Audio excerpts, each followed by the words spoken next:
24,000 উট, প্রায় 40,000 ভেড়া, এত পরিমাণ গনিমত যখন রাসূল সাল্লাল্লাহু আলাইহি ওয়াসাল্লাম পেলেন, তিনি এগুলো বন্টন করতে শুরু করলেন। মক্কার সাহাবাদেরকে দিলেন, আশেপাশের সবাইকে দিলেন, মদিনার যে সাহাবারা তাদেরকে কিছুই দিলেন না। ফলে ওনাদের মধ্যে ক্ষোভের জন্ম নিল। ক্ষোভ থেকে ওনারা সমালোচনা করতে আরম্ভ করলেন আল্লাহ রাসূল সাল্লাল্লাহু আলাইহি ওয়াসাল্লাম। এবং সমালোচনা করতে করতে এটা এমন পর্যায়ে চলে গেল, এক পর্যায়ে তারা বলতে আরম্ভ করলো যে আমরা ওনার জন্য জান দিলাম, জীবন দিলাম, আজকে উনি এত সম্পদ পেয়ে সব নিজ এলাকার লোকদের মাঝে বন্টন করে দিল, এটা কি ঠিক করলো উনি? রাসূল সাল্লাল্লাহু আলাইহি ওয়াসাল্লাম ওনাদেরকে দিতে বাধ্য ছিলেন, এটা যেহেতু দেন নাই, আল্লাহ তার রাসূলকে ক্ষমা করুক, এরকম একটা কথা তারা বলে ফেললেন। এটা তো অনেক বড় কথা।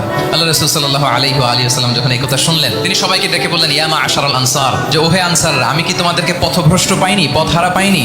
আমার ওসিলায় তোমরা হেদায়েতের দেখা পেয়েছো। আমি কি তোমাদেরকে নিঃস্ব পাইনি? আমার ওসিলায় তোমরা সমৃদ্ধ হয়েছো, সম্পদশালী হয়েছো। আমি কি তোমাদেরকে যুদ্ধরত অবস্থায় পাইনি? তোমরা তো ফাইট করতেছিলে ইচ আদার। আমি যে তোমাদের মধ্যে সম্প্রীতি আর ভালোবাসার মেলবন্ধনে তোমাদেরকে একত্রিত করে দিলাম। আর দুনিয়ার সামান্য কিছু জিনিসের কারণে তোমরা মনে কষ্ট পাচ্ছ, যেটা দিয়ে আমি কিছু মুসলিমদের হৃদয়কে আকৃষ্ট করছিলাম, আর তোমাদেরকে তোমাদের ইসলামের উপরই আমি ছেড়ে দিয়েছি। আমি জানি আমার আনসাররা, তাদের হৃদয়ে যে ইসলাম আছে এটাই তাদের জন্য যথেষ্ট। তোমরা কি এতে খুশি হবে না? মানুষ উট আর ভেড়া নিয়ে তাদের এলাকায় ফিরবে, আর তোমরা আল্লাহর রাসূলকে নিয়ে তোমাদের এলাকায় ফিরবে। এরকম একটার পর একটা ইমোশনালি রাসূল সাল্লাল্লাহু আলাইহি ওয়াসাল্লাম যখন আনসার সাহাবীদেরকে কাবু করতে লাগলেন, তারা এসেছিল ক্ষোভ নিয়ে, অসন্তোষ নিয়ে, পরে সবাই কান্না করে রাসূল সাল্লাল্লাহু আলাইহি ওয়াসাল্লামের কাছে ক্ষমা চেয়ে সেই মজলিস থেকে উঠতে বাধ্য হয়েছে।